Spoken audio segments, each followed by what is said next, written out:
I don't know who's going to talk. Hi, everybody. It's Sandy from...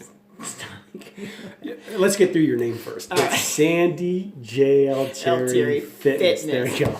And I am here today interviewing Greg from Greg Ryan Fitness Global.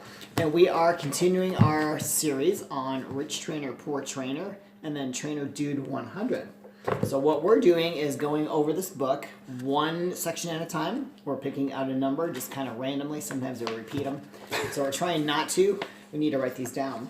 So what we're going to do is kind of discuss all the little bullet points in here and kind of go over real life experiences and talk about kind of what they mean. Okay. That's 7. Number 7. 7. All right. Feeling like it. Okay. Oh. This one says, love yourself, respect your profession. It says, care deeply for your well-being without ego. Never think you are above reproach. Oh. Anything to do with ego. Oh. Love yourself, respect your profession. Care deeply for your well-being without ego. Never think above reproach. The minute you think that you have it all and you know it all, it'll be taken away from you. I've been there, done that. And not from a superficial standpoint or an ego standpoint, but you gotta believe in yourself. I agree. I remember one of my first lessons, I moved out to Los Angeles, California from the Midwest. And all the trainers are out there were charging, seemed like 10 times more money than I was charging. And I wasn't busy. And a couple of them that I took out to lunch with as mentors, and I said, you know, what should I do? And they all said, raise your price. Well, I didn't believe, I'm like, I can't raise my price. And you know, I didn't believe in myself. Right, right. And so I learned a very valuable lesson with that. But you need to love yourself, believe in yourself, and then develop, you know, the relationships and respect your profession. I mean, you can love yourself and not respect your profession. You can love the profession, not respect yourself.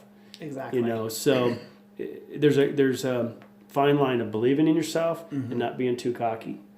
And I think it's very important for trainers that are just getting into this profession or the ones that have been in to reel yourself in and from your ego standpoint.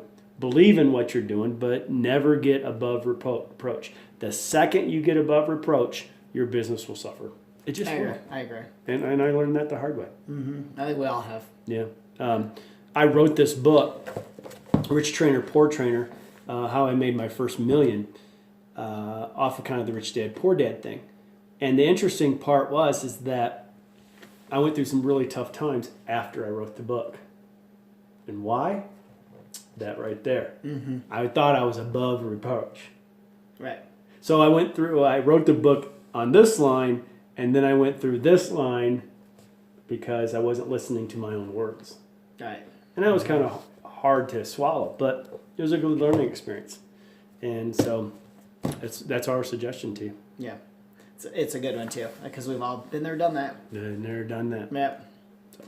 Well, great. Thank you for sharing that with us. It was very awesome. And stay tuned. Very awesome? It was Very awesome. It was very good. Very awesome.